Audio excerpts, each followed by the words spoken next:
Al-Fatihah.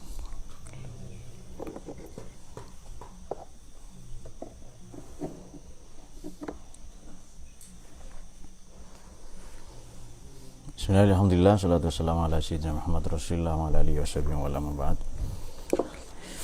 Baik, ini bulan Maulid kita mau mengkaji mengenai filsafat profetik atau filsafat kenabian. Tetapi mula-mula mungkin sebahagian dari kita, oleh karena ini pesantren filsafat, saya tidak perlu lagi menjelaskan filsafat itu apa ya.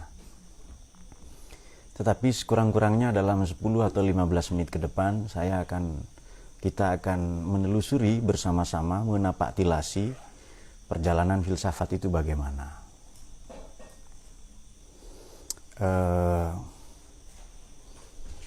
Mungkin sebagian di antara bagaimana sih cara berpikirnya para filosof, kemudian filsafat itu apa, apakah ada persoalan-persoalan di dalam filsafat ya. Mula-mula saya ingin membongkar dulu, sebenarnya kan ada buku persoalan-persoalan filsafat ya, Titus Nolan, betul ya.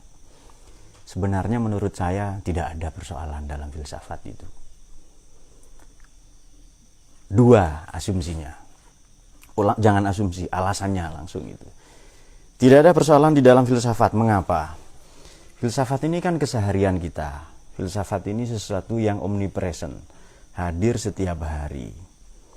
Antri, mendahulukan orang lain, menghormati orang lain, kemudian hormat kepada yang tua, menyayangi yang muda, mirip-mirip prinsip poligami ya kan. Kemudian memegang teguhi,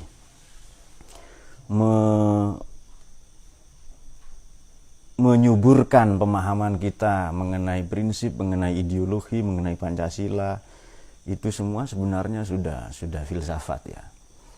Oke, kalau setiap orang adalah filosof untuk sekurang-kurangnya untuk dirinya sendiri, dan selama masih ada manusia berpikir, maka filsafat itu akan tetap ada. Saya kira kolesterol itu sangat filosofis. Asam urat itu tidak kalah falsafinya dengan apa yang kita kenal sebagai materialisme. Kemudian persoalan ingin kawin ini sangat metafisis dan ontologis. Persoalan ingin menyalurkan hasrat seksual atau imajinasi hormonal ini tentu sangat filosofis. Bisul, jerawat, komedo, mitos-mitos kecantikan, bagaimana memperpanjang kelamin misalnya, perjuangan di malam Jumat, kalau begitu filsafat itu banyak sekali. Taruhlah itu bukan filsafat misalnya, tapi itu problem keseharian kita. Salah satu judul tulisan saya dalam filsafat bukan filsafat untuk pemalas, itu tidak ada persoalan dalam filsafat sebenarnya. Karena ia sedemikian membudaya, menubuh dalam konstelasi kebudayaan kita, maka itu tidak ada persoalan. Entah pada gilirannya akan selesai dengan sendirinya. Kalau tidak ada persoalan, maka pembicaraan ini pun menjadi tidak penting. Karena tidak ada persoalan di dalam filsafat. Nah, itu dia. Baik, itu hemat saya. Tapi kalau kita buka buku filsafat apa, kemudian perjalanannya, sejarahnya, 3 persoalan filsafat. Mari kita mulai yang pertama. Ini kalau mau cepat ya versi 5 menit bisa, versi 10 menit ya boleh ya, versi berbulan-bulan juga bisa. Tergantung bagaimana atau apa yang mau kita persoalkan. Oke, mula-mula kalau mau gampang belajar filsafat ini, filsafat itu jangan dipelajari filsafat yang teoritis, yang akademis. Tapi pelajarilah atau amatilah filsafat yang praktis. Kalau filsafat yang amali, bukan yang nazori, filsafat yang praktis, saya kira setiap orang mengalaminya, menjadi kesehariannya. Dan oleh karena setiap kita sekurang-kurangnya 2, 1 ingin menemukan makna dalam hidupnya bagi hidupnya di satu sisi, atau mungkin makna nilai-nilai itu telah dijalankannya selama ini untuk kemudian diinsafinya, disadarinya hari ini, maka ia tak kalah filosofisnya dengan tumpukan buku-buku filsafat yang selama ini dijual di toko-toko buku maupun toko-toko online misalnya. Tetapi saya ingin bersikukuh bahwa tidak ada persoalan dalam filsafat itu. Lebih tepatnya, tidak ada yang layak untuk dianggap persoalan. Jika demikian, kalau jerawat, komedo, bisul, ingin kawin, kemudian ingin bahagia, ini problem keseharian kita, dan itu dianggap filsafat, ya maka tidak setiap inci pun dalam hidup kita ini kecuali sangat falsafi, sangat filosofis. Baik, apabila membuka hazanah pemikiran, orang mengatakan begini, filsafat ini milik para elit, pemikiran elit, plus mendukare dainde filosofir, atau kenyang dulu baru berfilsafat katanya. Orang kalau lapar tidak bisa mikir. Menurut saya ini salah juga. Toh kita lapar-lapar juga bisa mikir, ya kan? Katanya filsafat ini untuk orang, untuk kaum elit, sudah selesai dengan perut katanya.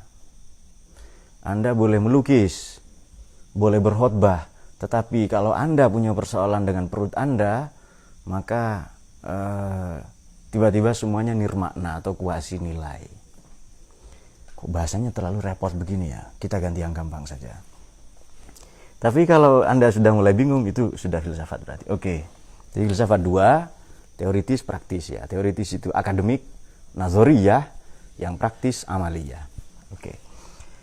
Perjalanan dari Yunani kuno atau Yunani klasik sampai penghujung abad pertengahan, Dark Age atau Middle Age dengan William Ockham, semua problem filsafat itu adalah problem tentang ada atau sesuatu yang dianggap ada, atau problem ontologis metafisis.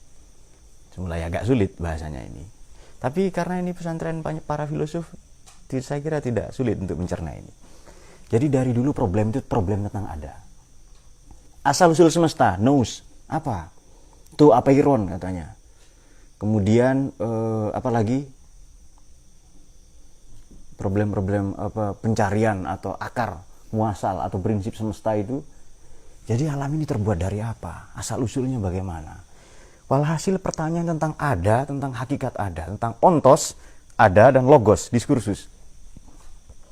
Itu perjalanannya dari abad ke-6, sejak ada seorang perempuan yang filosofis bernama Hypatia, filosof ya, maupun nanti Simone de Beauvoir, Hannah Arendt, banyaklah filosof perempuan itu ya. Jadi perjalanan abad pertengahan ini kan sampai 13-14 ya. Walhasil 2000 tahun lebih kurang perjalanan filsafat ini, versi filsafat barat, adalah pertanyaan tentang ada. Ada itu apa? Kenapa harus ada? Hakikat ada itu apa? Itu dia. Jadi nomor 1, problem filsafat itu problem ontologis. Ini versi ini loh ya, versi saya tidak ada persoalan loh itu. Apa ini? Bukan persoalan, berarti sudah selesai itu. Tidak ada persoalan. Tetapi bagi yang mau mula-mula ingin belajar ya, taruhlah ini persoalan versi buku ya, versi sejarah filsafat. Oke. Baik. Pertanyaan tentang ada. Ada itu apa? Kemudian asal usul semesta bagaimana? Katanya yang tak terbatas, yang matematis. Kemudian apalagi yang hoskoteinos, si gelap itu? Apa? Heraklitos ya. Ya walhasil sejak Platon, Aflatun atau Plato, Aristoteles terus itu ya. Pythagoras, Aristoteles, Plato, Socrates, Empedokles, Anaximenes, Anaximandros, Pythagoras, Plotinus, Zeno, semua itu yang kelak salah satu keterampilan, salah satu kredo di dalam berfilsafat itu bernama retorika, kelak diperjualbelikan oleh kaum sofis ya, sehingga disebut safsatoi ya dalam, kalau kalian belajar logika itu semua problem tentang ada sampai abad pertengahan. Ada itu apa? Oke, baru nanti permulaan abad modern 15-16 ada ini bermasalah katanya. Nah, mulai ketemu persoalan baru. Ada itu loh bermasalah. Sebab begini. Ada, ini kan ada, katakanlah ada ini. Ada atau sesuatu yang dianggap ada. Ada ontos ini ya, realitas ontologis. Kemudian rupa-rupanya ada sebagai objek dengan saya filosof sebagai subjek.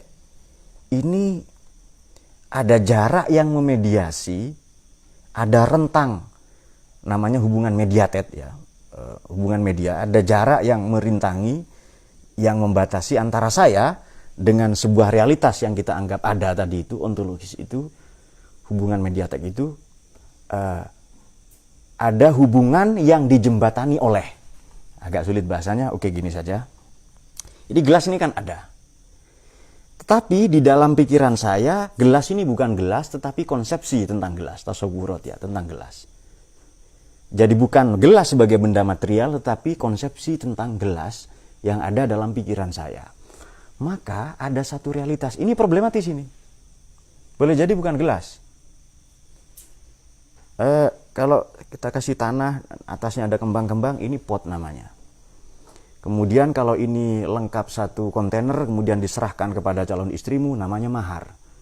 Kemudian dikasih rantai-rantai apa di kuping, lalu menjadi anting, cocok untuk Ipan misalnya ya, Fernando itu ya. Jadi ini persoalan ini sebenarnya.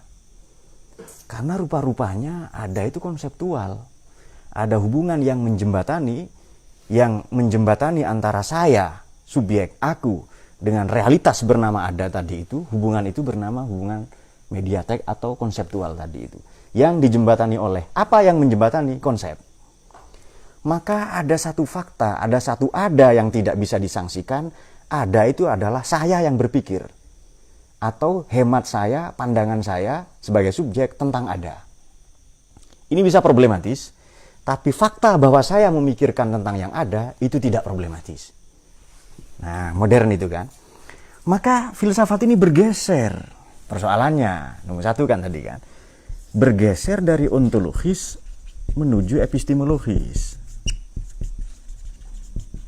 Nah, sudah mulai. Itu dia. Mulai persoalan. Oke, mungkin bagi sementara tidak menarik ini ya. Tapi tunggu sampai filsafat kenabian. Kalau Ustadz Nidom ngantuk, tidak filosofis berarti. Otak saya tidak cocok untuk ini Pak katanya. Memang tidak cocok, tapi adiknya kan cocok untuk Hasani Habib Yani itu. Maka diperebutkan untuk mereka.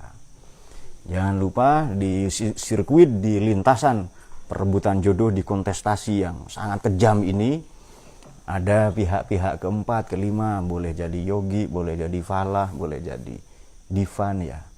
Jayadi itu perlu dipertimbangkan juga di belakang ya. Tahu-tahu nanti bikin thumbnail dia kan. Nah itu dia. Oke. Jadi ada satu fakta, satu kenyataan, satu realitas, satu hal yang sungguh-sungguh ada, dan itu bukan konseptual, adalah saya yang berpikir, itu bukan konsep itu. Sebab kalau ada ini, hubungan saya ini loh muskil, hubungan saya dengan benda yang saya anggap ada, ini persoalan. Tuhan ada, hubungan saya dengan Tuhan ada. Tuhan hadir sebagai apa? Kepada kita. Mendengar, kaya, menolong yang jomblo, itu konsep semua. Mana dong datang kalau bukan konsep? Mana? Ya kan? Misalnya itu. Bapak kok sudah hampir-hampir kafir itu. Loh di filsafatnya ada kafir syirik bid'ah murtad. Itu kajian di akidah itu. Diketawain sama filosof. Loh, kafir. Ketawa filosof. Gitu. Kepada mereka yang masih mempersoalkan kafir itu. Tuh ini bagaimana ini? Lalu tertawalah para filosof itu. Saya kira Tuhan juga ikut tertawa. Baik. Tetapi nanti kan itu epistemologi kan ya. Misalnya begini. Hanya ada satu fakta bahwa satu ada yang tidak bisa disangsikan lagi, saya yang berpikir. Bagaimana? Je pense dont je suis atau cogito ergo sum ya. Mungkin namanya si Gito itu, Cogito ya, mungkin si Gito namanya itu lalu dipanggil Cogito gitu. Nah, itu jawaban Descartes atau Renatus Cartesius, René Descartes. Wah, ini teman-teman sudah tahu semua lah.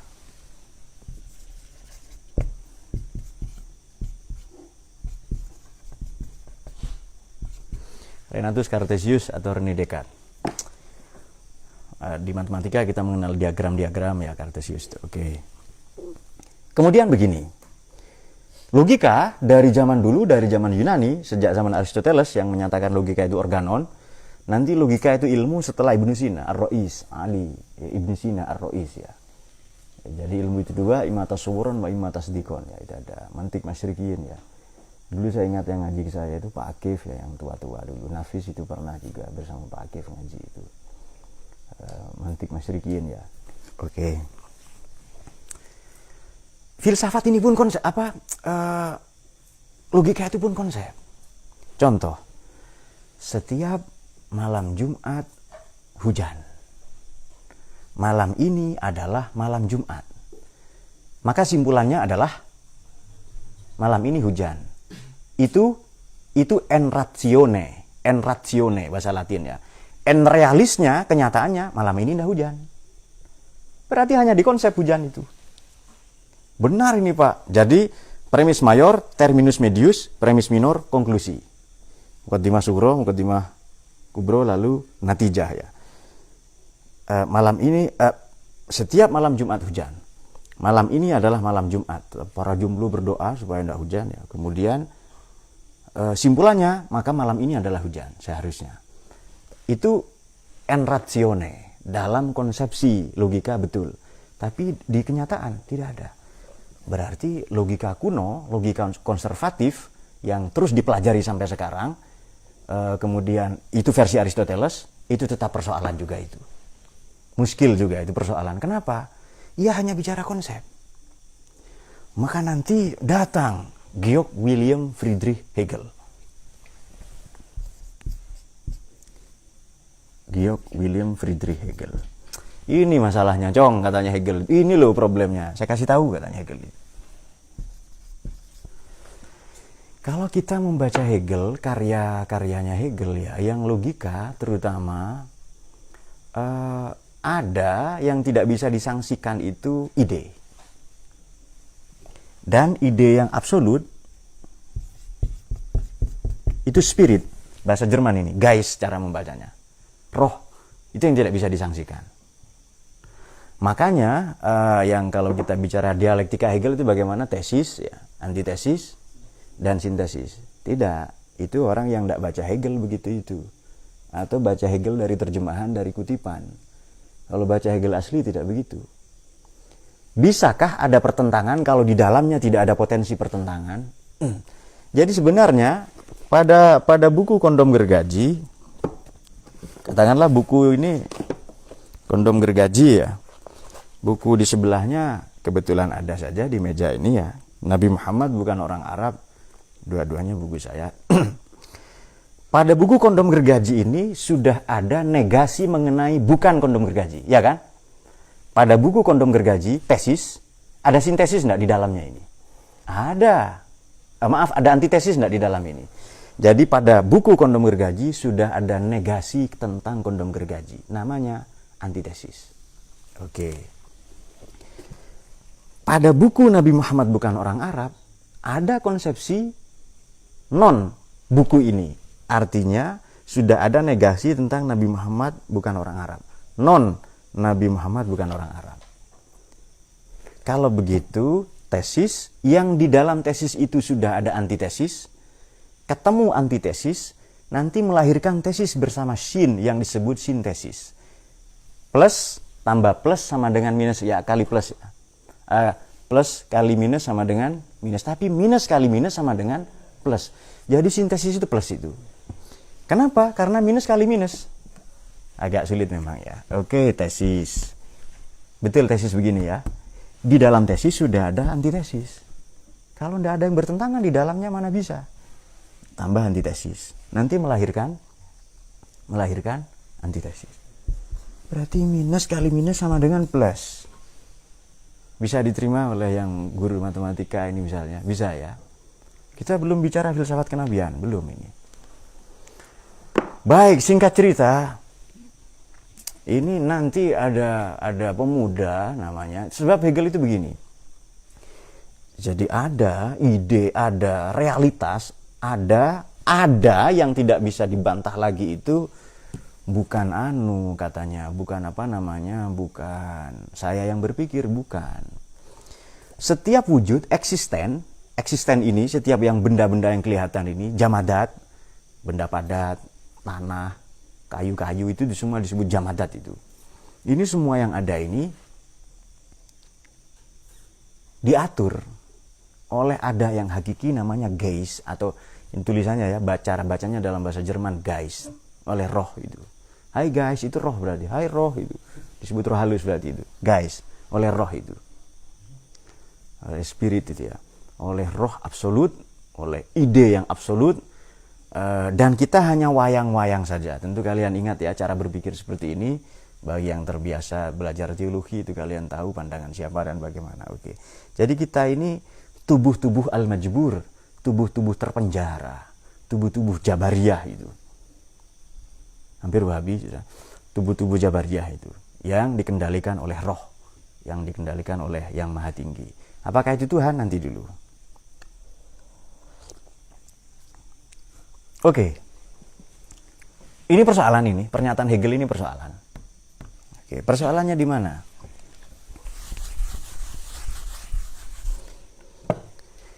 Nanti ada pemuda namanya Ludwig Andreas Feuerbach. Feuerbach tulisannya itu, tapi orang Jerman membaca Feuerbach atau Feuerbach. Kata Ludwig Andreas Feuerbach, ide. Apa-apaan Hegel ini katanya? Ide itu persoalan, ide itu bikinan kita. Pernyataan Hegel menyatakan bahwa roh absolutlah yang realitas yang paling ada, yang paling tinggi, yang lain itu ada palsu katanya. Begitu pula nanti dinyatakan oleh Kant ya. Persoalan ini katanya. Persoalannya di mana? Loh, orang-orang ini nanti lari ke agama. Roh absolut, kebenaran absolut, aksioma, ide absolut itu kan Tuhan semua. Loh, ini orang kalau bodoh, kalau miskin, kalau tertindas, kalau ditolak segala jenis mertua dan calon kakak ipar, lari ke agama. Lari ke pondok semua nanti itu. Wah, gimana ini? Lalu ya Allah, ya Qadim, apa begitulah, lalu wiritan semua larinya nanti itu. Problem lagi ini katanya. Jadi pernyataan Hegel ini dibantah oleh Ludwig Andreas Feuerbach. Dibantah oleh Ludwig Andreas Feuerbach. Kenapa? Karena manusia nanti lari ke agama. Lari kepada ide tentang Tuhan. Tuhan bisa ada sendirian tanpa agama. Konsep tentang Tuhan ada di agama kok. Apa sendirian Tuhan itu? Memperkenalkan diri kepada kita? Tidak, melalui agama. Oh, tapi Pak, katanya di teologi ya Tuhan tidak butuh apa-apa termasuk agama. Ya nanti dulu, itu urusan Anda dengan teologi. Tapi Tuhan datang memperkenalkan diri kepada kita melalui teks. Dan teks itu adalah agama. Padahal teks sebagai realitas itu problematis juga. Karena ia datang kepada kita sebagai konsep juga. Tadi itu kan di awal begitu. Oke, banyak sekarang problemnya kan. Nah, tapi tetap baru itu ontologis ke epistemologis problem itu. Belum kemana-mana, masih di situ. Masih epistemologi ini. Semoga selesai jam 2 nanti ya, atau jam 3. Oke. Ludwig Andreas Feuerbach mengatakan Hegel ini membuat manusia lari ke agama. Kalau miskin, kalau terpenjara, kalau ditipu, dibodohi, jual beli online bodong misalnya, kemudian dapat pacar palsu, kemudian itu semua lari ke agama nanti. Oke, itu katanya Feuerbach ya.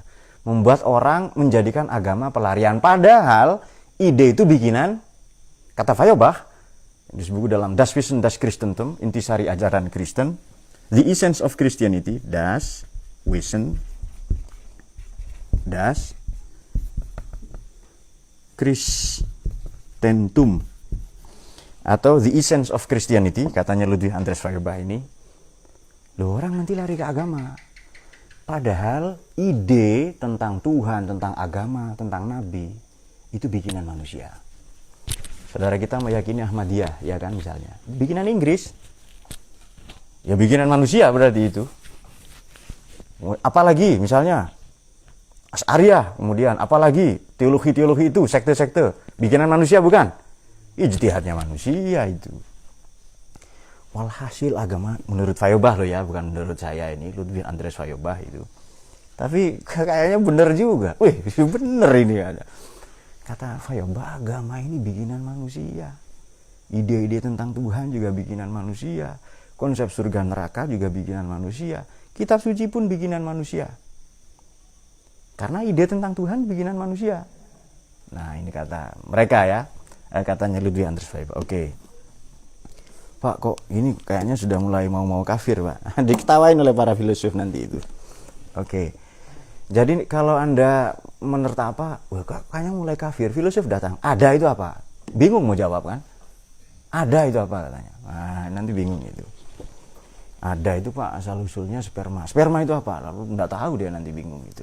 Siapa di Yunani kuno yang membahas sperma itu? Anaxagoras ya, spermatozoa ya. Oke. Ini problematis pernyataannya Ludwig Anders Weber. Nanti dikritik oleh Karl Marx ini. Orang lari ke agama, iya itu fakta, katanya Karl Marx, katanya Karl Heinrich Marx. Tapi dia lari ke agama itu kenapa? Weber enggak mikir ini. Ya betul, tapi terusin dong sedikit katanya itu. Nah, ini katanya Karl Marx sekarang. Karl Heinrich Marx. KH Marx ya. KH Marx. Nah, oke. Ya, katanya KH Marx, Karl Heinrich Marx.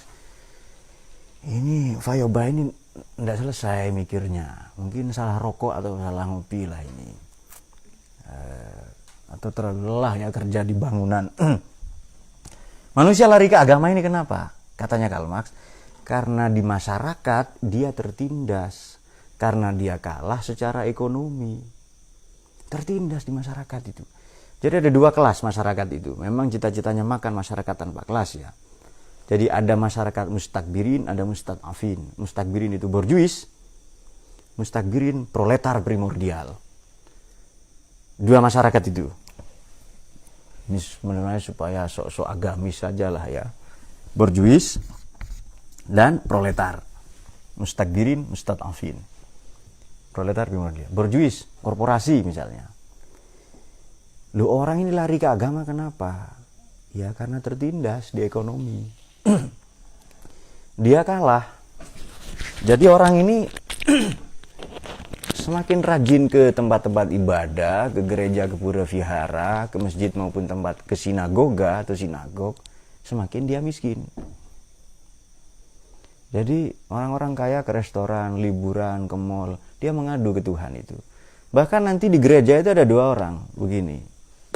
Dua orang, katakanlah ini dua orang ya, ini dua orang. Orang pertama, Tuhan kenapa aku miskin? Kata si miskin. Kata si kaya, kenapa tidak? Why me, kata ini, yang miskin. Kata si kaya, why not? Kenapa tidak? Terus kata Tuhan dari atas, itu jawabannya Le, katanya itu. Kenapa Tuhan, kok saya miskin? Lalu kata si kaya di sebelahnya, kenapa tidak? Ya itu jawabannya, kata Tuhan itu. Oke, jadi manusia lari ke agama, kenapa? Karena di masyarakat dia tertindas. Si miskin ini tertindas, perburuhan, perbudakan, ya kan? Makanya nanti ada lembaga yang sok-sok bijaksana namanya ILO. Ini punya United Nations Organization. PBB. Dia masih mengingat-ingat itu ya, UNO, PBB atau UN, United Nations. Salah satu badan itu ILO, International Labour Organization. Organisasi buruh sedunia. Yang katanya ada hari buruh ya kan pada 1 Mei ya. Tanggal 2 Mei kan hari pendidikan, maka dua-duanya hari libur itu. Merayakan hari buruh, setelah itu merayakan hari pendidikan ya. Ditindas apa, setelah itu dididik pada hari 2 Mei-nya. Oke. Dan di situ libur biasanya. Kan baru berdiri Partai Buruh kayaknya ya. Anda yakin itu memperjuangkan buruh atau memperjuangkan kelaminnya sendiri itu. Sementara buruhnya nanti suruh ke gereja, suruh ke masjid itu. Dan Partai Buruhnya ke, tapi wallahu a'lam ini ya, tapi wallahu a'lam. Saya tidak tahu. Oke. Jadi sebenarnya problemnya ini orang lari ke agama karena miskin. Jadi Karl Marx ini mengasumsikan gedung, dua bangunan. Bangunan atas terserah hendai siapa. Yang atas yang bagus-bagus Pak, filsafat, oke. Agama, oh iya. Budaya, iya. Kesenian, ya. Melukis, seni rupa, monyet. Apa saja isinya silahkan itu. Dia akan banyak kan seni rupa itu. Silahkan banyak ini. Buku misalnya. Cewek bahenol misalnya. Imajinasi seksual, silahkan isi semua. Tapi bangunan di bawah tetap saja ini ekonomi. Orang kalau miskin, ya ya harus makan. Kalau lapar ya makan gitu. Kan puisi lapar ada ya, puisinya W.S. Rendra itu ya. Lapar adalah burung gagak hitam yang begitu ya.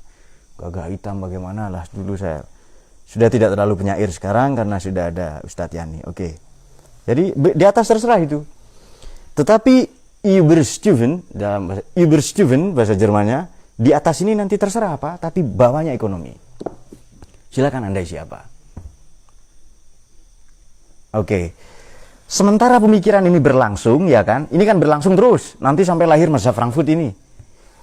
Tetapi apa yang dianggap Hegel tadi masih terus berlangsung. Sebab Feuerbach ini menggunakan salah satu pandangan Hegel, dialektikanya ya kan? Itu diteruskan oleh siapa? Karl Marx ya. Maka nanti Karl Marx ini masyarakat harus melawan katanya. Kritiknya Karl Marx itu begini. Para filosof itu zaman dulu hanya bikin konsep. Bagaimana konsep, bagaimana merumuskan dunia, pandangan mereka tentang dunia, Weltanschauung. Padahal tugas kita bukan merumuskan dunia, tugas kita merubah dunia. Dan itu dimulai dari jalan katanya itu. Nanti penganut Marxisme ortodok, penganut Marxisme Kaul Kodim adalah Ernesto Che Guevara. Kalau kalian pernah jadi aktivis, entah aktivis subhat macam BMII ya kan, aktivis kuasi nilai macam HMI, oknumnya lo ya, enggak semua. Itu pasti fotonya Che Guevara ditempel itu. Ernesto Che Guevara. Che Guevara. Biasanya ada bajunya itu ya. Itu dibangga-banggakan itu kaosnya. Tapi cara bacanya salah. Itu fotonya siapa? Che Guevara, Pak. Cara bacanya Ernesto Che Guevara. LC panggilannya. Che Guevara ya. Agak, tapi ya sudahlah. Orang bodoh mau diapain? Suruh ke masjid sudah itu. Karena dia tertindas secara ekonomi, suruh ibadah saja. Kok tampangnya soleh mas? Sudah ibadah saja mas. Oke. Jangan ke masjid lah ya, ke tempat ibadah. Iya. Tapi kalau saya nyebut masjid ini banyak sensitif. Padahal Nabi Muhammad pernah membakar masjid. Masjid itu pernah dibakar oleh Nabi itu. Wah itu nanti. Kok bisa? Ya cari urusan kalian. Kan bukan problem saya. Saya tahu jawabannya kok. Masa problem itu? Tidak ada problem sudah itu. Anak menangis, istri menangis. Itu kan problem itu. Saya sudah tahu jawabannya. Bagi saya bukan problem. Nah, ini kok nangis? Minta adik mungkin ya kan? Kemudian minta apa? Istri menangis. Ini juga bagaimana ini? Lalu saya temukan, oh bukan problem berarti.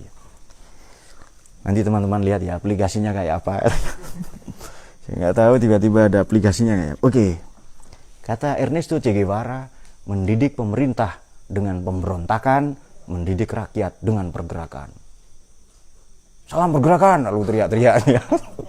Itu katanya Ernesto Che Guevara, mendidik pemerintah dengan perlawanan, pemberontakan, mendidik ya rakyat dengan pergerakan katanya. Ya bergerak tok pokoknya itu. Kan sampai-sampai ada bukunya kan ya, Kambingku Pergerakanku ya kan, ada buku itu. Seharusnya fotonya Ernesto Che Guevara itu. Gerilyawan di Kuba. Oke, sudah. Ini kan pemikiran ini berlanjut terus. Pandangan Hegel itu juga berlanjut. Jadi begini. Sayap kirinya diteruskan, sayap kanannya juga diteruskan. Tapi singkat cerita begini sebelum ke filsafat profetik. Ya kan kalau mau illallah kan harus la ilaha dulu kan ya. Jadi makanya kalau ada orang ateis itu saya senang. Ya. Nggak ada Tuhan. Dia sudah mengamalkan kalimat tauhid loh. Hanya separuh. La ilaha. Sedikit lagi itu illallah itu. Caranya ya memang harus begini. Loh Pak, kok repot banget loh. Tuhan ini istimewa kok. Kok mau kita kenali dengan cara ecek-ecek ya kan? Tuhan teramat istimewa. Masa kenalnya dengan nah gitu-gitu aja kan? Ya berpikir kan. Bagaimana itu berpikir sesaat sama dengan ibadah 70? Ya? Sab'ina sanatan yang begitu kan ya iya. Biasanya saya sudah tidak terlalu agama memang itu cocok untuk kalian tapi para filosof itu juga ya cocok juga sebagian. Oke. Berpikir saat sama dengan ibadah 70.000 tahun. Waduh. 70 tahun ya kan. Itu baru saat itu. Jadi kalau ada orang bertanya Entah di buku ini atau di buku yang mana ada pernyataan saya. Di antara kesibukan saya berpikir, ada begitu kan ya. Berpikir ini sesuatu yang agung. Innamal afkar ummahatul a'mal katanya. Oke. Ini kan kesana sudah itu, sayap kiri, sayap kanannya terus ini. Ada, jadi kita tetap ada tadi. Secara ontologis bergeser ke epistemologis. Nanti sebelum ini geser ke manfaatnya apa ya, ke aksiologi, ke nilai. Nanti ke sana terus, ini terus ke sini sekarang ini. Seharusnya papanya terus ke sana. Oke. Ada. Tadi kan adanya katanya roh itu ya, kemudian roh absolutnya, kemudian guys, ide gitu ya. Kemudian sama-sama pernyataan-pernyataan kan waktu itu ada dua mazhab besar ya kan. Yang katanya siapa? Katanya Karl Marx, baik katanya Feuerbach dan Karl Marx, Hegel itu masih belum balik, masih kekanak-kanakan cemen lah, kartun itu. Bahasa Jerman Unmündigkeit, belum balik gitu. Mana? Ini dia. Hegel itu masih Unmündigkeit. Ini masih kekanak-kanakan, belum balik. Ya mungkin belum sunat juga. Pokoknya belum balik. Oke. Belum balik. Kalau katakanlah dia perempuan, belum pernah datang bulan. Oke. Dia belum balik ini. Belum akil balik kata orang-orang bahasanya. Kenapa? Dia kekanak-kanakan. Jadi orang suruh mikir apa, dikasih yang absolut ya. Dibuatkan rumah indah itu di surga, di sebuah puri, dia sendiri pergi dari sana. Maka kata Karl Marx, kata Feuerbach, filsafat ini turunkan, jangan di langit saja. Harus down to earth, harus membumi. Down to earth. Filsafat ini membumi dong, turun katanya. Turun jadi gerakan sosial. Bagaimana supaya filsafat merubah keadaan? Ya harus turun. Jadi teori-teori sosial, jadi matematika, jadi antropologi, ya jadi sosiologi, jadi macam-macam itu. Jadi teori-teori ekonomi dan seterusnya. Oke. Kesana sudah, ini sekarang ke sini. Ini ke sini belum selesai sebenarnya, tapi biarkan saja ke sana dulu. Sebenarnya biar dia berangkat sendiri. Nah, kemudian ada itu roh, itu juga persoalan. Sebenarnya yang tidak persoalan itu yang mana?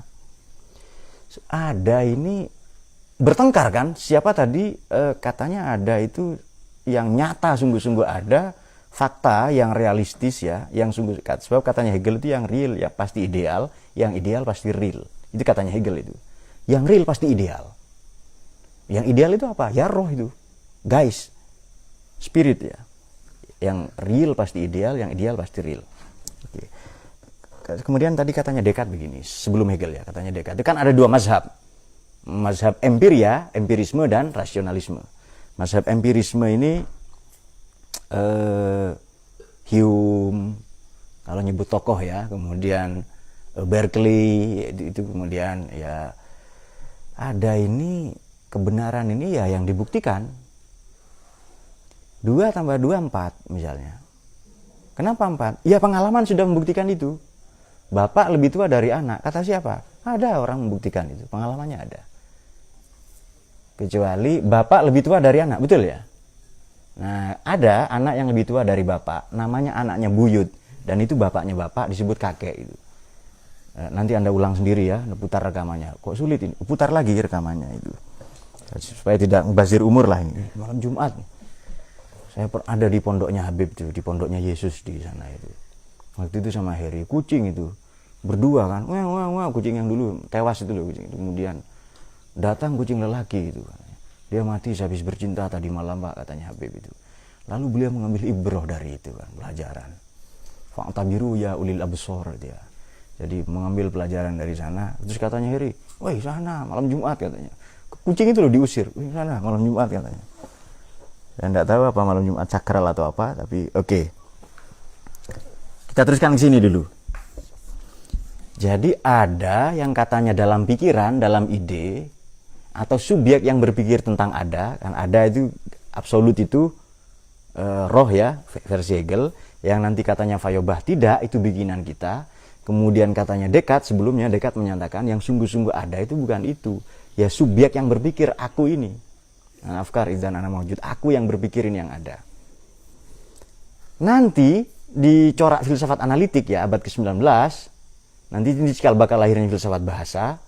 Dia mengatakan, loh, ini kalian kok bertengkar semua? Ini yang kalian pertengkarkan ini ekspresi-ekspresi bahasa semua. Kenapa? Setiap orang punya logosnya masing-masing.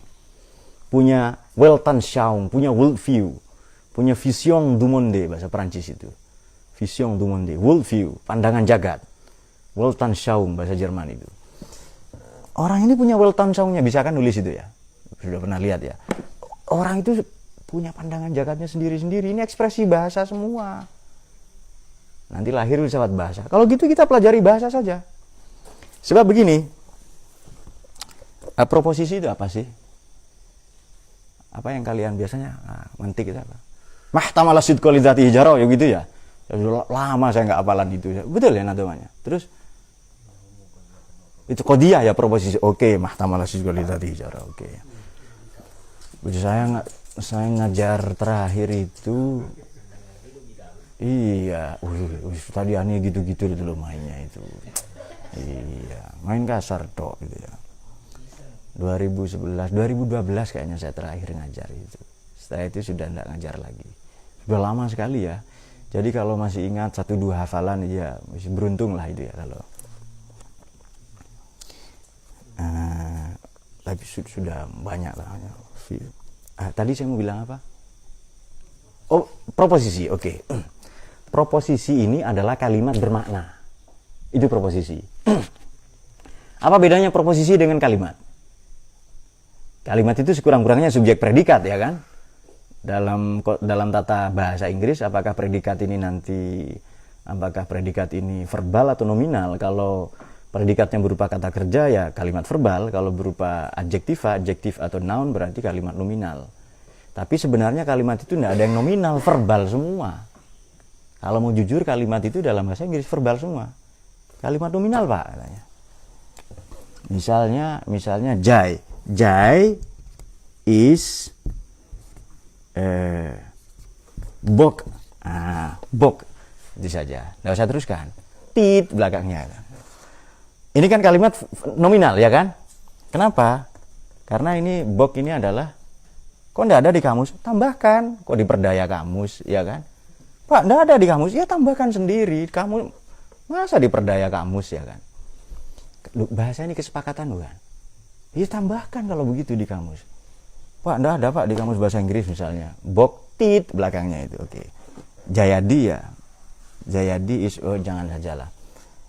Jayadi is an engineer, tapi insinyur di bidang bok. Oke. Al-muhandis ya, muhandis. Jayadi adalah, ini kalimat nominal, betul? Betul ya? Yang bahasa Inggris jawab, betul ya? Betul. Padahal ini ada to be. To be ini kata kerja, linking verb, kata kerja penghubung. Ada bentuk keduanya is, ada was, bentuk ketiganya ada been. Berarti kalimat ini verbal semua. Loh Pak, saya ditipu selama ini sekolah. Iya, memang begitu sekolah. Katanya siapa? Katanya Hasani. Wah, nanti saya nyalahkan Pak Holid. Ya silahkan. Berarti saya nyalahkan guru saya. Oh iya, bagus itu. Oke. Ya, saya sudah mengutak-atik bahasa itu, saya sudah ya zaman dulu ya. Apa ini? To be is a linking verb yang menghubungkan subjek dengan komplement. Ini subjek, ini pelengkap, komplement. Linking, penghubung, verb, kata kerja penghubung. Berarti kalimat verbal juga ini. Tapi kok disebut kalimat nominal? Oh, tujuannya baik. Tujuannya supaya anak-anak ini tidak salah. Ini loh, saya polisi. Itu berarti kan profesi itu kan, nama itu ya. Itu berarti kata nominal, kata benda, kalimat nominal katanya. Kalimat nominal ini seneng diganti ya. Kalimat nominal itu berarti kalimat 1, 0, berapa itu ya. Oke, lanjut di sini ya, ekspresi bahasa. Saya minum, itu kalimat ya. Kalimat atau proposisi? Kalimat atau proposisi? Atau boleh disebut proposisi? Saya minum, saya minum air, ada objeknya sekarang, subjek predikat objek. Saya minum air. Bahasa Jerman ich trinke Wasser. Kan ich itu saya itu. Kan kalian tahu kan ich liebe dich, aku cinta kamu ya. Taunya itu tok ya. Ich trinke Wasser. bahasa Jerman. Bahasa Perancis, je vous vois l'eau. O itu air, ditambah L itu ya. La atau le itu. L'addition misalnya. Je vous vois l'eau, dua bahasa sudah itu. Ana ashrabul ma. Aku ngombe banyu ya. Kemudian minum apa Din bahasa Sundanya Din? Nginum ya. Iya, abdi nginum cai ya, oke, 5 sudah itu. Engkau nginum aing. Kemudian apa lagi? Saya minum air, apa lagi? Ya? Gue ya, oh ya. Movo aqua. Bahasa Latin itu. Itu ada 8 berarti itu. Ada bahasa yang enggak anu lagi ya. Bahasa isyarat itu ya. Oke, 9 berarti. Sudah 9. Itu 9 kalimat, betul ya. 9 ekspresi bahasa, tapi hanya ada satu proposisi. Karena proposisi adalah kalimat bermakna. Mahtamala sidqo, ya kan? Itu kalimat bermakna. Diartikan apa biasanya? Mahtamala sidqo itu. Itu kalimat bermakna, lama sekali ya kan. Lama mikir itu. Oh ya sudah, itu banyak. Iya.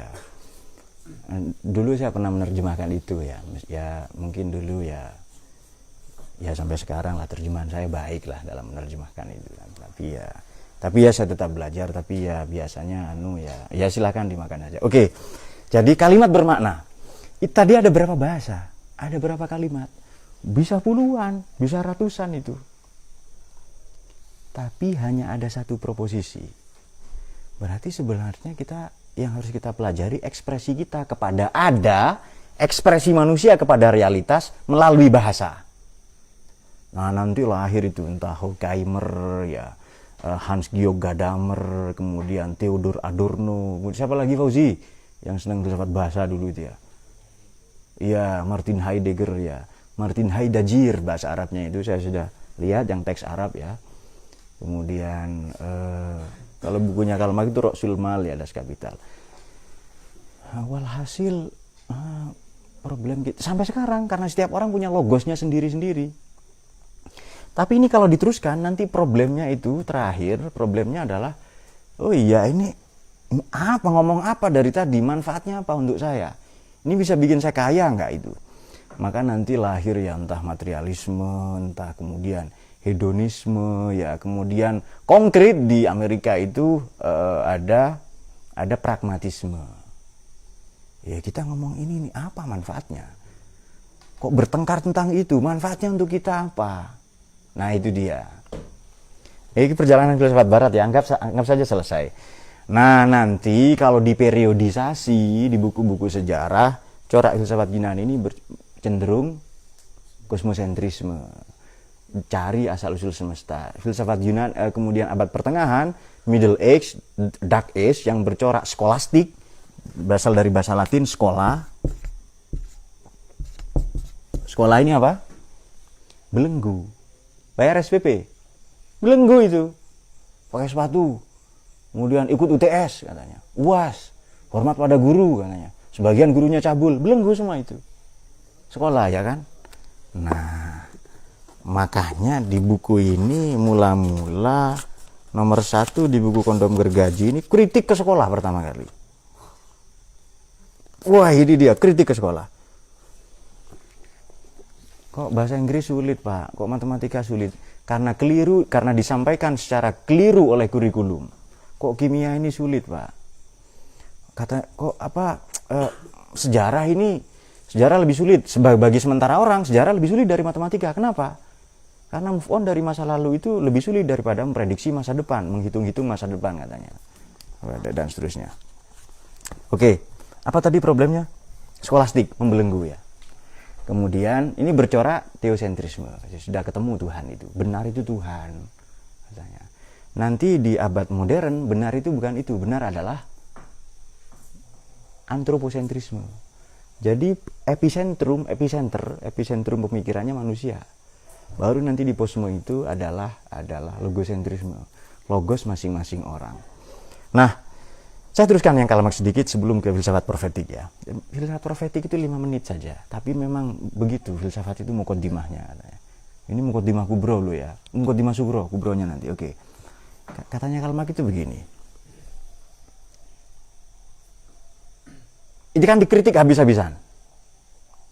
Kemudian nanti banyak pengikutnya Karl Marx itu, entah di Amerika Latin, kemudian di Kanada ya, di dataran Eropa banyak sekali itu pengikutnya mengkritik para kapitalis. Oke. Kapitalis itu apa sih? Kapitalis itu kalau ditasrif, deklinasi mirip Arab. Kapitalis berasal dari bahasa Latin caput. Caput itu kepala, capitis tutup kepala. Kapitalis orang yang peduli pada kepala. Jadi caput, capitis. Memang kalau belajar filsafat barat, Anda harus akrab dengan bahasa Yunani, bahasa Latin. Dulu saya belajar itu ya, memang harus, ya tidak fasih, tidak, tapi Anda sekurang-kurangnya tahu bahasa itu. Nepos, keponakan. Nepotisme, bahasa Inggris, nephew. Kalau Anda tahu bahasa Latin, Anda tahu semua, hampir semua bahasa Eropa. Hampir semuanya. Akses saya hanya bahasa Inggris, Pak. Ya nggak apa-apa, bahasa Inggris itu bahasa nggak ilmiah, bahasa buruk menurut saya. Tasrifnya loh cuma berapa? Deklinasinya, morfologinya kan sedikit sekali kan. Aksi ya, aksi, kemudian action, itu kata kerja, action kata benda, kata sifatnya, adjektifanya aktif. Personal pronounnya, isim fa'ilnya adalah actor, aktor, ya kan. Kemudian nanti zorofnya, bagaimana perbuatan dilakukan, actively, tambah ly belakang, itu adverb of manner namanya. Nanti tanya saja ke gurunya, beliau sudah banyak lupa begitu. Tasrifnya itu tok, deklinasinya itu loh. Nah, lalu bandingkan dengan yang kalian pelajari di pondok. Waduh panjang sekali, rumit itu, saya dari kecil begitu itu. Nah, oke, ternyata begitu melamar seorang wanita, nggak ditanya itu. Fima hali jarin itu ya. Kemudian apa? Bihim nggak ditanya itu. Nah, ternyata yang dibutuhkan cuma kalimat qabil tuh. Nah, itu hanya saja, itu saja. Tahu gitu sekolah dari kecil belajar qabil tuh saja kan. Aduh.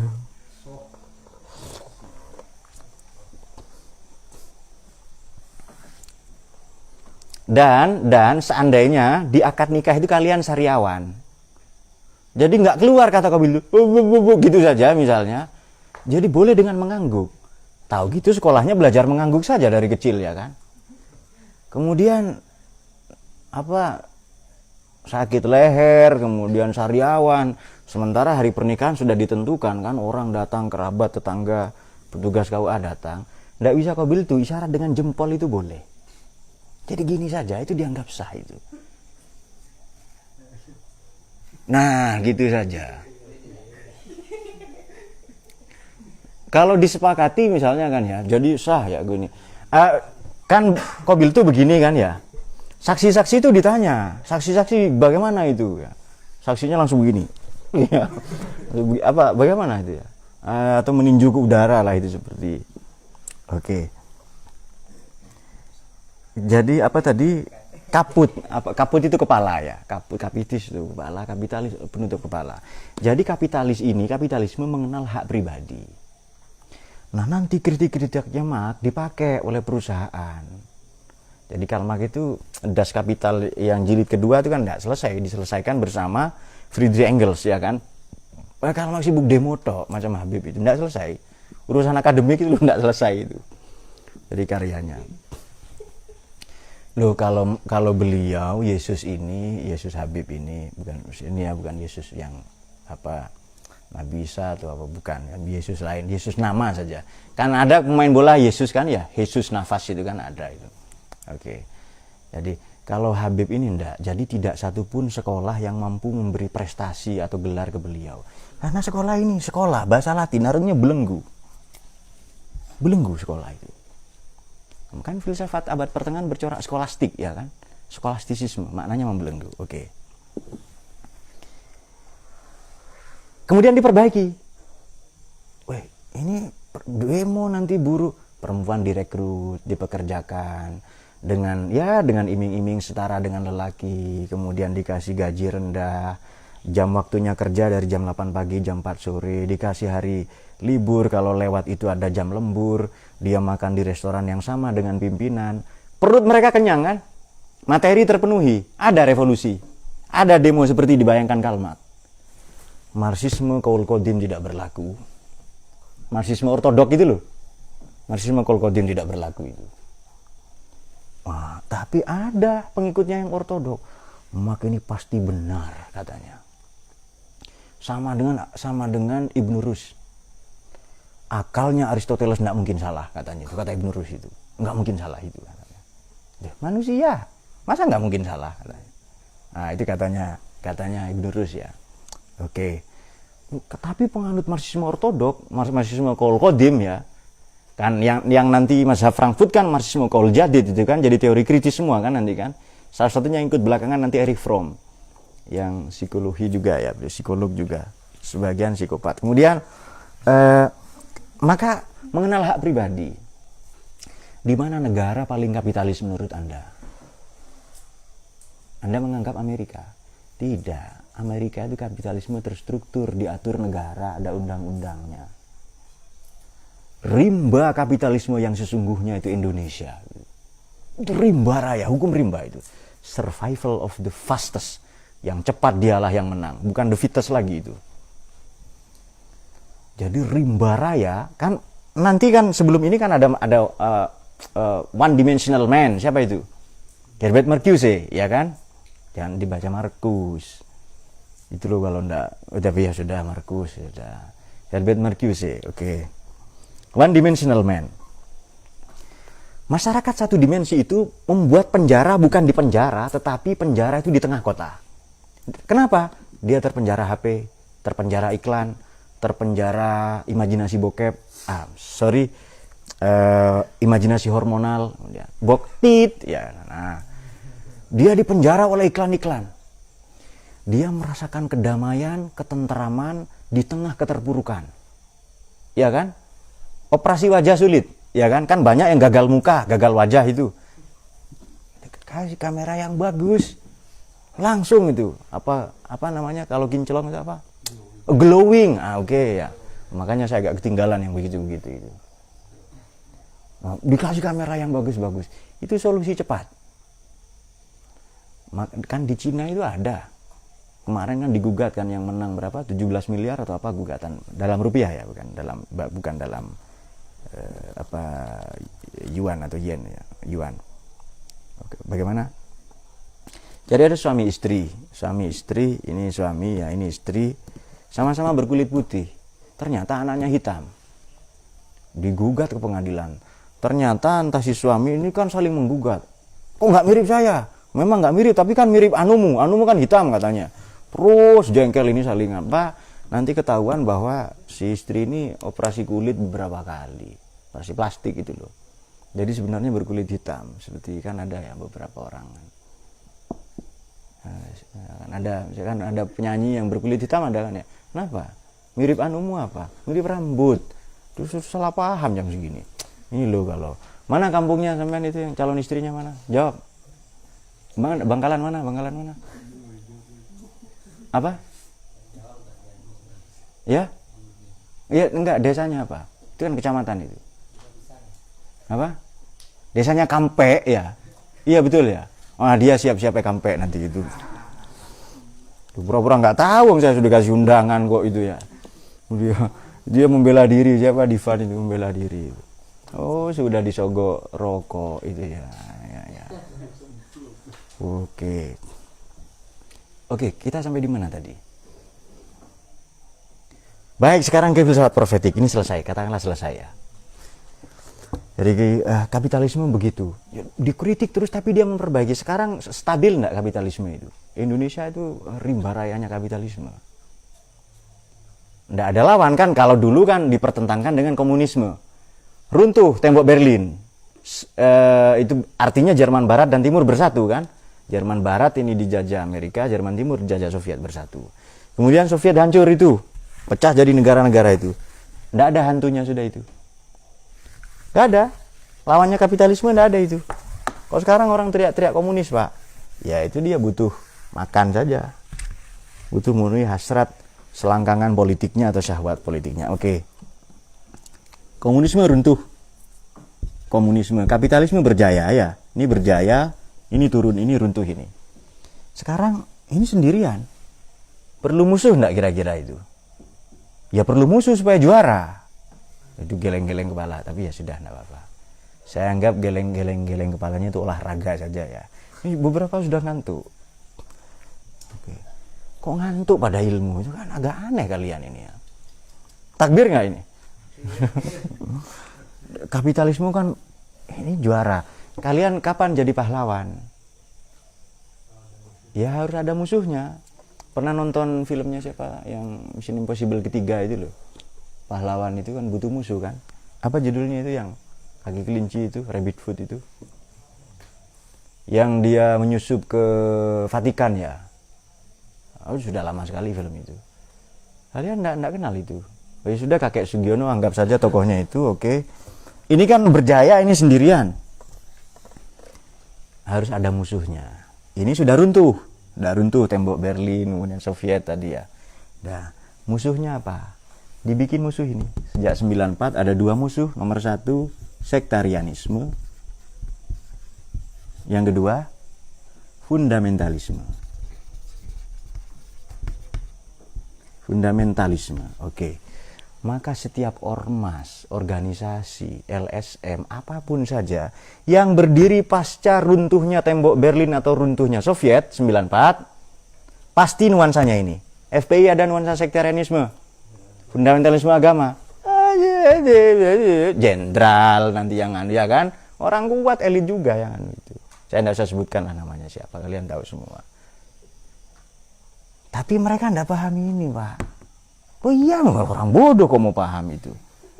Kalau paham bisa jadi filosof, itu, jadi ilmuwan, ngarang buku seperti Lembur Gaji dan Memadukan Orang Arab, kan begitu kan harusnya. Apalagi tersesat jalan yang benar, kemudian ya. Dan lain-lain itu nanti bisa melalui siapa. Sudah? Ada ini semua nuansanya. Nah, tapi kita tetap menyayangi mereka ya. Memang papan namanya sudah runtuh, pimpinan-pimpinannya sudah ditangkap-tangkap, ya kan. Kemudian katanya sekarang hidup lebih damai katanya. Ya tetap ada saja ya gangguan. Oke. Kenapa kita perlu mengasihani FPI, HTI? Karena diantara mereka banyak perempuan-perempuannya, yang gadis-gadis. Betul nggak Ustadz Yani? Jawab. Sulit ditolak. Oh iya betul ya, sulit ditolak. Gitu loh, kalau penyair itu gitu mainnya itu. Iya. Imru'ul Yani ya, yang puisi di propagandanya pakai puisi. Kalau ditolak langsung wanita itu tidak laku di bursa jodoh itu. Oke. Baik. Dari perjalanan tadi itu kan perjalanan filsafat kurang lebih 2600 tahun tadi itu. Jadi baru saja kita jalan-jalan selama 2600 tahun kira-kira. 2,5 milenium perjalanan kita tadi itu. Oke. Berubah ya, kebenaran apa berubah enggak tadi itu? Bergeser, berkembang kan. Kan nanti problem terakhir kan tadi pragmatisme kan, nilai-nilai. Apa Max Scheler kemudian macam-macam ya nilai itu ya. Oke. Ada satu yang terus dipegangi, yang terus dibela, diperjuangkan, dan tak habis-habis disuarakan para filosof. Bukan hanya Barat, bahkan di Timur terutama. Ini kan ada dosen filsafat Timur ya kan. Orient, maknanya Timur dia. Timur itu sehat ya, Beb ya, bahasa Jawa. Beliau nanu tasih Timur. Timur itu sehat. Timur itu hidup ya. Sehat Timur itu kan ya. Timur, Sugeng, Waluyo, Raharjo itu kan maknanya sehat semua kan ya. Nah itu dia, Timur itu. Kalau sudah ke barat berarti ke India. Kan perjalanan Sun Gokong ke barat kan? Barata, tanah di barat. Barat itu. Tanah itu. Barat, Baharat itu. Tanah yang agung atau Holy Land. Kalau di mana di Thailand itu kan bandaranya Swarna Bumi. Swarna itu golden. Bumi, tanah yang keemasan. Pulau yang penuh emas itu Swarna Dipa. Swarna Dipa ini adalah Sumatera. Swarna Dipa. Ada orang namanya Suwarno. Laki-laki, kalau perempuan Suwarni. Itu golden, keemasan namanya. Suwarna Dwipa, ada Suwarna Bumi, itu bandara di mana? Di Thailand ya. Saya pernah ke sana juga, pernah transit juga ke sana. Oke, demikian. Ada satu yang tidak pernah ditinggalkan. Yang tidak pernah ditinggalkan adalah di filosof semuanya, Barat, Timur, bahkan filsafat Yahudi ya. Moral, etika, itu tidak pernah ditinggalkan. Ada orang salah paham tentang Lucius Annaeus Seneca, tentang Marcus Aurelius, salah paham juga tentang Epikuros yang dituduh hedonis itu ya. Hedonis versi Epikuros dengan versi kita sekarang sudah berbeda. Itu semua memiliki ajaran moral. Dari Yunani kuno sampai sekarang, itu semua menyisakan ajaran, atau ada satu yang dipegang teguhi adalah ajaran moral. Itu mengapa filsafat itu abadi. Bahkan filsafat timur ini dianggap sebagai filsafat hidup, philosophy of life, atau Edmund Husserl ya salah satunya itu ya. Dianggap way of life, pedoman hidup. Kan ada tahapan ya, kalau masih remaja, Falah ini masuk remaja atau tua ya? Anggap saja remaja karena sering pakai seragam SMA dia. Itu pandangan hidup, baru pandang sudah hidup. Kalau lebih tua lagi seperti Fauzi itu pegangan hidup, dipegang-pegang dulu baru hidup. Kalau macam Jayadi itu tidak, perjuangan hidup, dia berjuang dulu. Misalnya Jayadi lebih tua lah ya, misalnya di depannya Jayadi lagi, itu sudah perjuangan hidup, berjuang dulu baru hidup. Nah, apa tadi yang tadi pandangan hidup ya, view of way of life ya. Pedoman saja, jangan pandangan ya. Itu ketawa-ketawa, pandangan hidup ya, baru ketawa. Sama dengan cerita orang yang sombong setengah mati, orang Amerika itu loh. Kita mau bikin roket karena teknologi keluar angkasa, mau kemana? Ke planet Neptunus katanya. Ternyata nggak nyampe-nyampe, ya bawahnya lah sedikit, sombong banget itu, setengah mati sombongnya. India juga mau dengan ditinggal di ruang angkasa katanya itu selama 5.000 tahun. Ternyata nggak bisa, hanya beberapa bulan atau beberapa hari saja. Ya bawahnya lah sedikit itu. Indonesia nggak punya prestasi. Pak, sekarang orang di Indonesia itu pakai pusar semua Pak, se-Indonesia. Iya katanya. Wah bohong itu, ya bawahnya lah sedikit katanya itu. Nanti diputar lagi rekamannya ya, baru terasa lucu itu. Oke. Yang katanya orang Amerika itu mencoba bertahan hidup di bulan berapa lama, kemudian sementara orang Rusia itu mencoba membangun koloni di bulan ya, dan orang Indonesia itu berusaha bagaimana bertahan hidup dari bulan ke bulan, itu saja. Dan itu pokoknya ada bulan-bulannya kan, itu sama. Antariksa juga itu. Moral. Oke. Oh iya. Duh, silakan. Saya ingat pagi hari di sana ya. Saya kira setelah makan langsung istighosah, enggak itu. Tidur lagi saya itu. Karena di sebelahnya ada rujak ya, waktu itu ya, di sebelah pintu itu. Jadi ngantuk, solusinya makan. Tapi setelah itu bukan tidak ngantuk, tetap tidur lagi. Alhamdulillah. Tapi siapa tahu di momen waktu itu ketawa itu langsung tune in dengan ke Lauh Mahfud kan, ke aras itu langsung. Tuhan berkenan itu ya gara-gara. Oke. Ada aspek ini yang tidak pernah ditinggalkan para filosof itu. Dan ini aspek terdalam pada manusia, mengapa ia pembeda. Kalau katanya siapa kan rasa heran kan ya, katanya Sokrates, katanya Plato itu. Oke.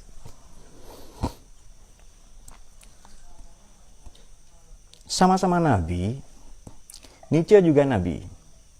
Tapi Nietzsche bukan menubuatkan Tuhan, Nietzsche menubuatkan God is thought.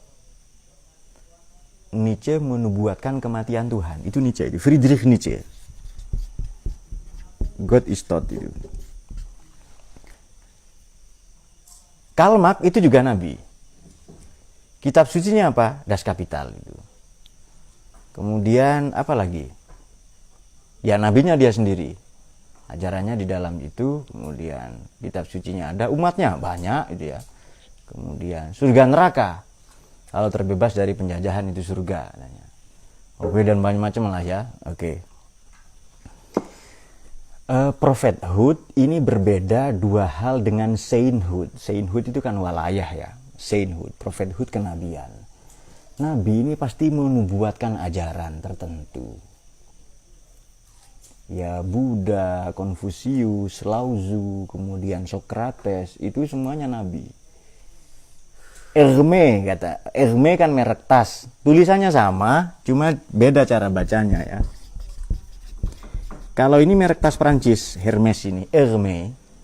Kalau Hermes dalam arti asal usul hermeneutika, Hermes itu adalah Nabi Idris.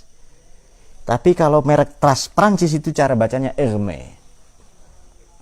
Supaya berbeda ya. Tulisannya sama. Louis Vuitton ya. Hermé cara bacanya. Oke, sudah. Ini yang hermeneutika ya. Nah, ini dia. Silakan sebutkan. Tadi kan persoalan filsafat itu sudah 3, sudah selesai. Yang sekarang sudah tidak ada persoalan karena sudah ketemu persoalannya. Jadi persoalan filsafat tidak ada. Yang ada sekarang persoalan hidup ya kan. Nah, kalau saya sih sebenarnya bukan hanya pemikir, saya pejuang juga. Jadi karena kalau mau berjuang harus mikir-mikir juga kan. Berjuang apa pemikir? Saya pejuang dan pemikir. Jadi kalau mau berjuang ya mikir-mikir dulu kan. Oke. Kita sebutkan begini.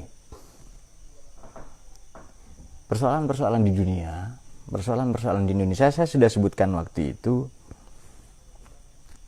Setiap saya ngisi acara pelatihan apa, kemudian diskusi, kemudian pertemuan-pertemuan mengenai etika, mengenai moral, kita sebenarnya tidak usah jauh-jauh ke luar negeri. Tidak usah jauh-jauh ya, karena ya kita tahulah bagaimana perang dunia pertama, perang dunia kedua itu kita sudah tahu semua. IMF, International Monetary Fund, World Bank, Bank Dunia itu adanya kapan? Setelah ada Bank Dunia. Setelah ada Perang Dunia Kedua. Setelah perang itu apa sih? Apa yang terjadi? Miskin enggak itu? Miskin kan? Banyak negara kalah miskin kan? Butuh bantuan enggak untuk pemulihan negara itu? Maka ada World Bank, ada Bank Dunia, ada IMF. Setelah G30 SPKI, kemudian Freeport ditandatangani kan? Soeharto jadi presiden kan? Masa membaca itu saja sulit itu kan? Nah, kalau sulit tanya politisi. Tanyakan ke beliau ini, nanti beliau akan ketemu jawabannya. Oke.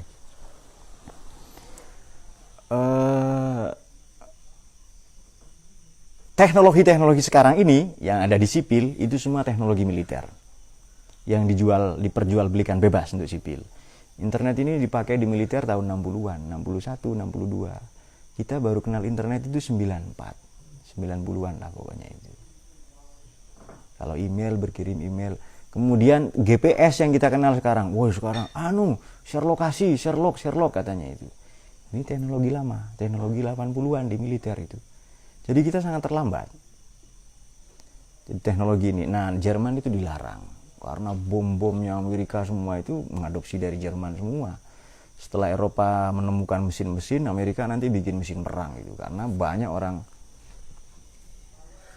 Nah, sebelum ke moral sedikit ya.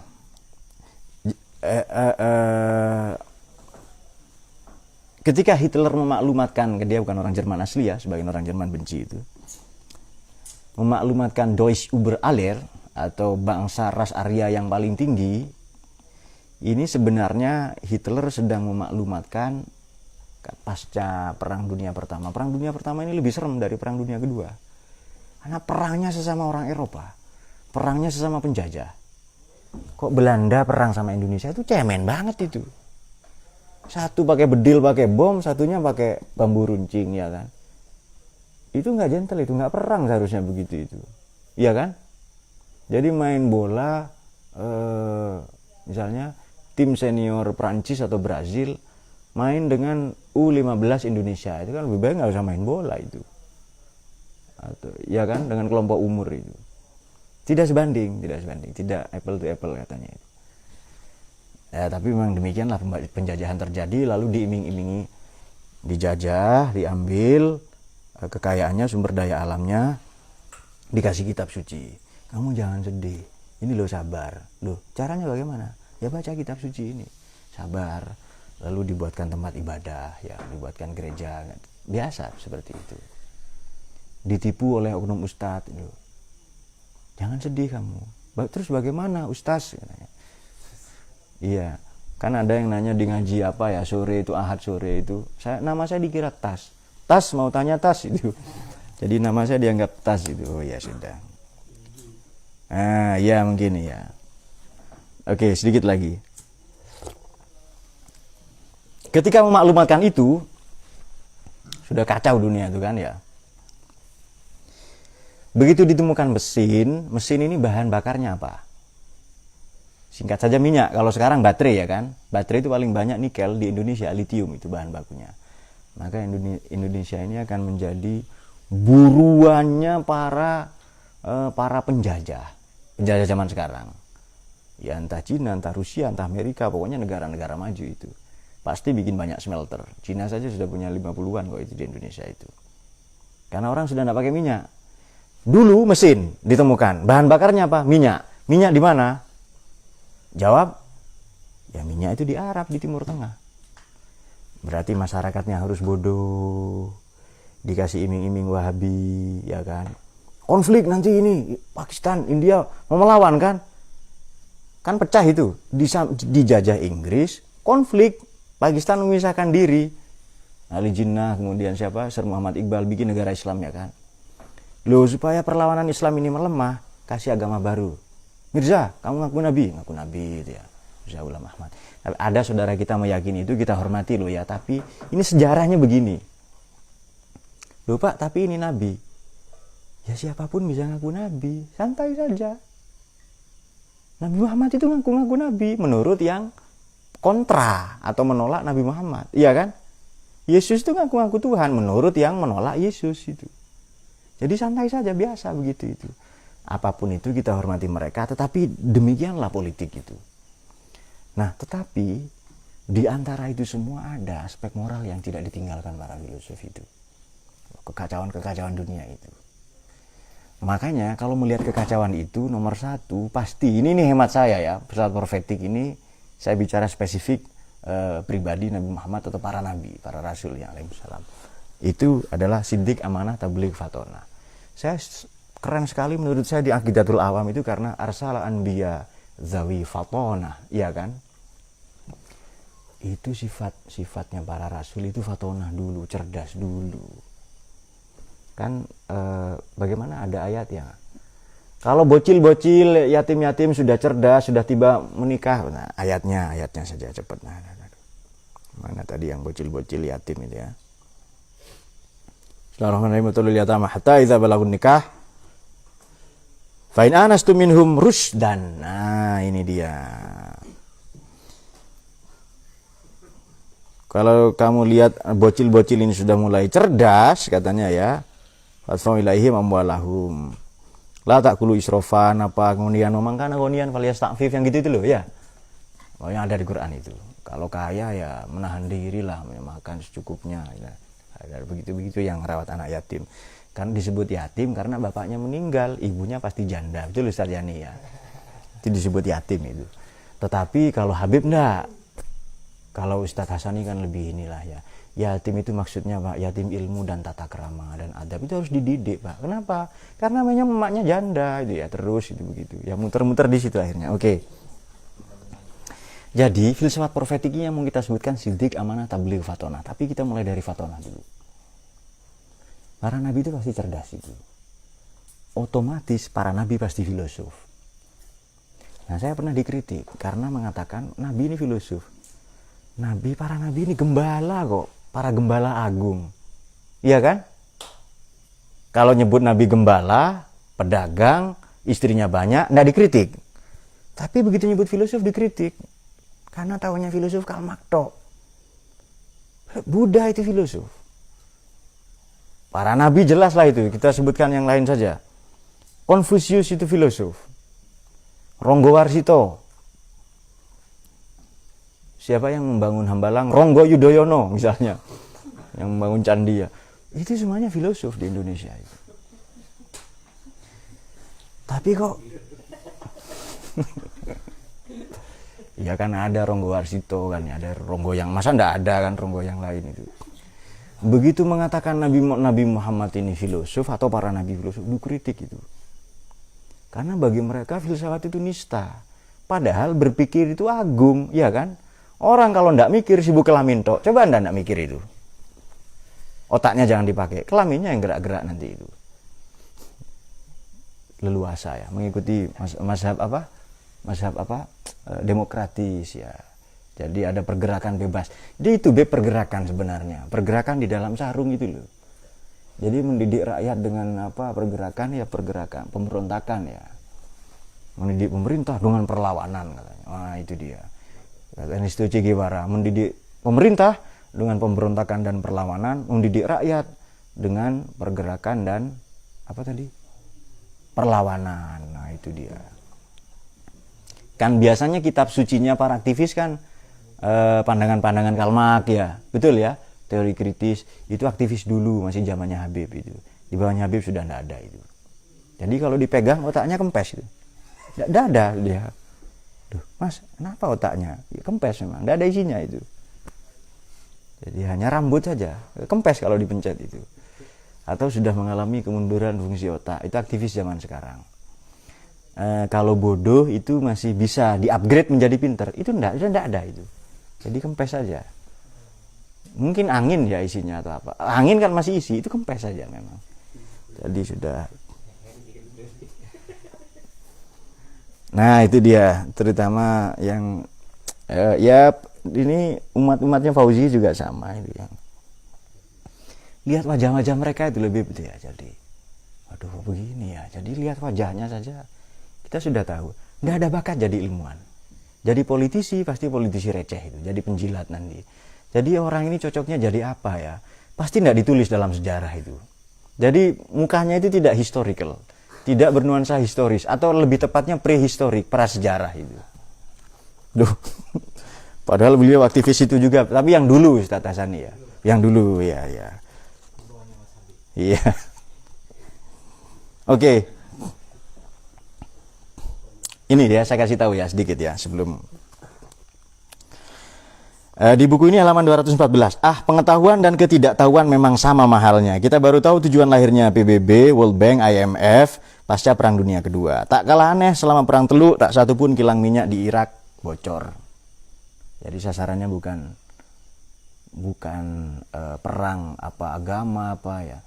Jadi minyak. Apa gedung parlemen, pangkalan militer, masjid, gereja hancur, tapi kilang minyak enggak. Tujuannya itu. Lahirnya tuduhan Barat bahwa ada manuver-manuver Baghdad Kremlin. Kremlin ini Rusia. Konspirasi terus berlanjut ketika Presiden Amerika ke-40, Ronald Wilson Reagan, menggelontorkan 40 juta US dollar untuk membangun jaringan gembong teroris internasional namanya Al-Qaeda tadi itu. Sekali lagi pengetahuan teramat mahal, terutama pengetahuan untuk membodohi dan ketidaktahuan untuk dibodohi. Wah tadi memang begitu-begitulah. Ini apa ya judulnya? Kok keren banget ini. Kopi Perubahan. Judul ke-40 ya, bagian 2. Ya sebelum orang lain bilang keren kan harus kita dulu kan. Oke. Nah, Sidik Amanah Tabligh Fatonah kita mulai dari. Ini filsafat profetik. Tabligh Fatonah. Fatonah di atas saja. Fatonah. Oke. Apa fa, po, nun, apa maknanya? Ada yang tahu? Ada yang tahu apa maknanya? Mungkin Ustaz Hasani tahu. Apa Fatona? Ya? Oh iya cerdas ya. Hazako ya, dana. Coba kita lihat ya. Ini sebelum kita sudahi ini. Nah ini maknanya. Kalau sidik itu kan ada mahar, Ustaz Yani tahu itu. Oke, langsung saja kita lihat.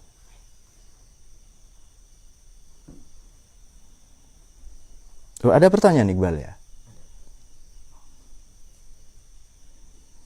Oh ya sudah, biar singkat saja begini. Cerdas. Ini jujur, lurus, concern ya. Kemudian amanah, punya integritas moral. Tabligh ini transparan atau akuntabel.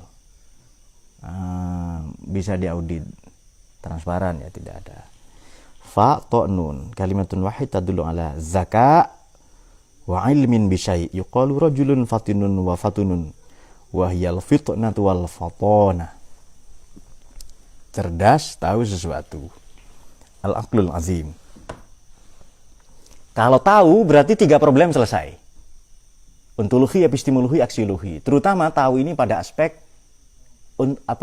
epistemologi. Episteme itu tahu, logos itu diskursus.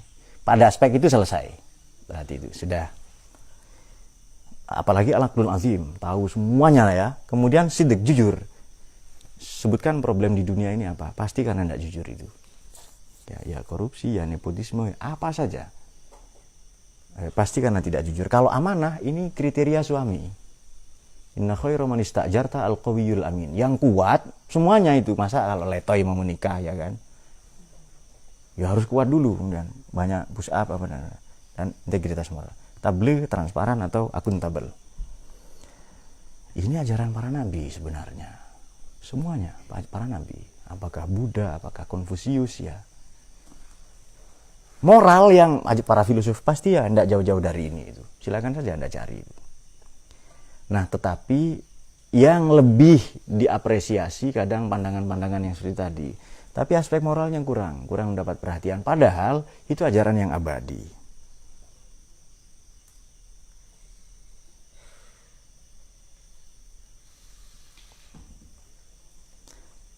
Apakah melakukan yang ada karena dari Royhan ya?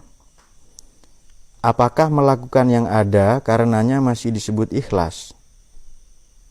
Mana yang lebih baik antara deontologikan dan berbuat baik karena Allah itu?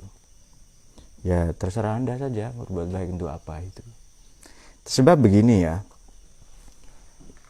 baik pada dirinya sendiri, jujur misalnya, jujur saja.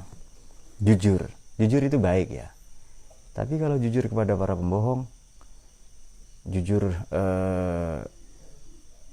ketika ada orang mau dibunuh misalnya, jujur ketika walhasil impresinya, niatnya,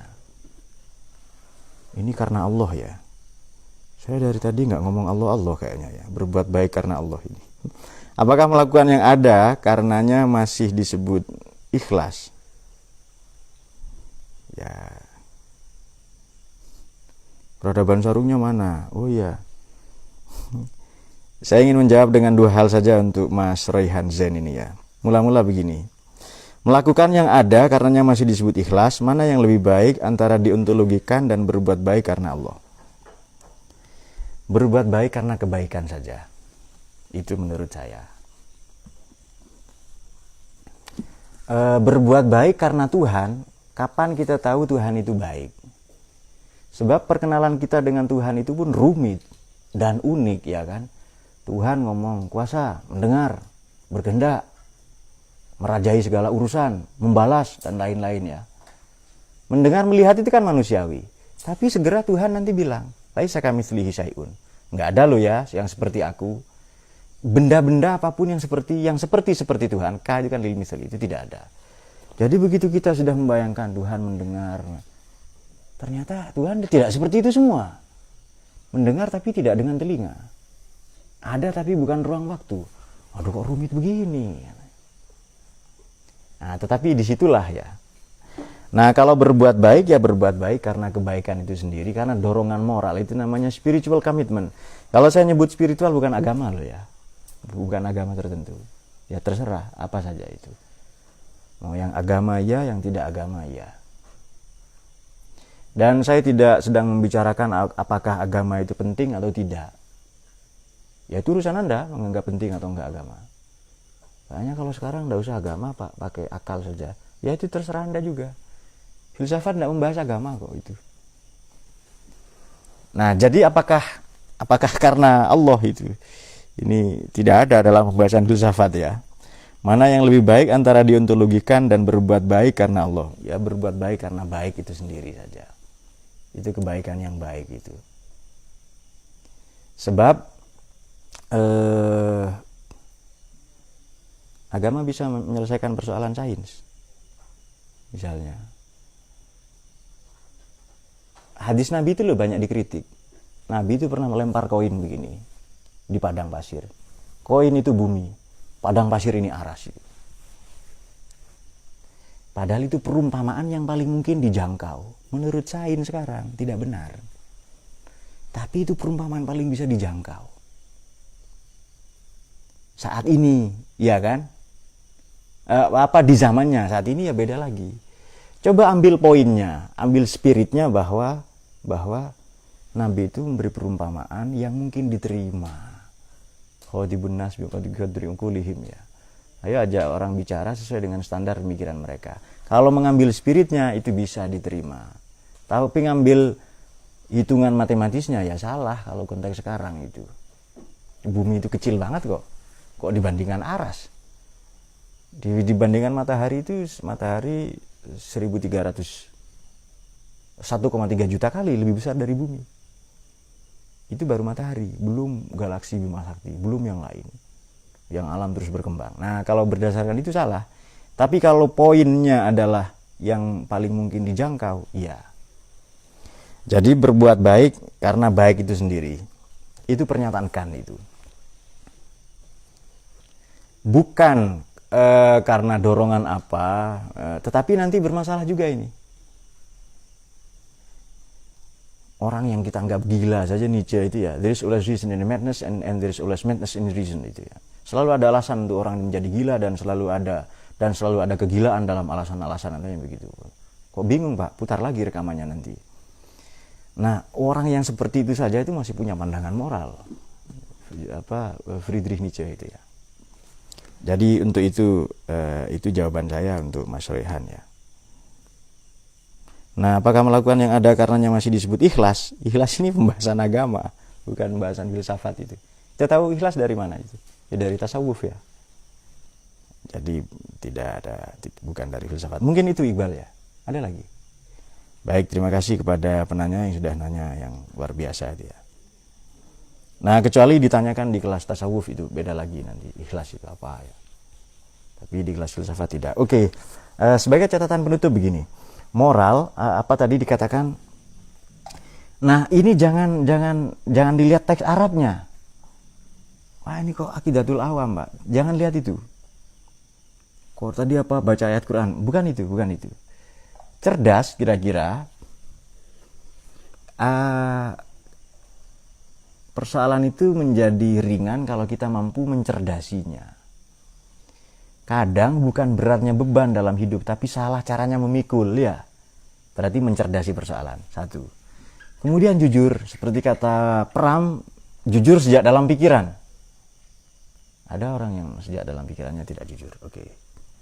Kemudian amanah, punya integritas moral. Itu kriteria suami.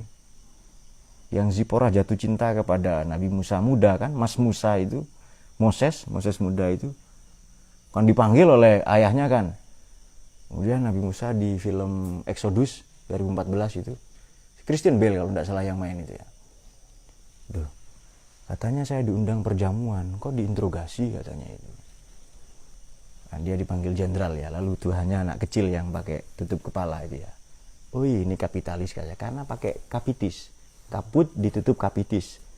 Orang yang mempertahankan kaput kepalanya dengan kapitis penutup kepala disebut kapitalis itu. Itu tasrifnya itu, deklinasinya itu ya. Oke, kemudian tabligh, transparan. Transparan, akuntabel. Apa kalau uang itu apa di Departemen Keuangan sekarang apa namanya? Zona integritas apa itu namanya? Ya, pokoknya rapotnya baik lah dari BPK ya. Nah, kalau melihat ini, para filosof itu tidak meninggalkan ini. Ini filsafat profetik. Jadi saya kira menyebut para nabi filosof ini tidak ada salahnya. Meskipun dalam versi agama tetap derajat Nabi itu lebih tinggi ya. Tetapi para filosof pun bisa mengakses itu. Kalau bahasanya Al-Farabi itu bisa mengakses akal faal ya. Tidak seperti kebanyakan orang pada umumnya. Kalau ceritanya siapa? Hayy bin Yaqzan itu, dalam bukunya siapa itu? Ibnu Tufail, orang pakai akal saja sampai pada kebenaran itu. Bahkan kebenaran yang paling benar. Hanya oleh karena tidak semua manusia mampu, kadang sebagian orang harus membutuhkan wahyu ya. Sudah dulu ya. Baik, mungkin itu saja kita sudahi.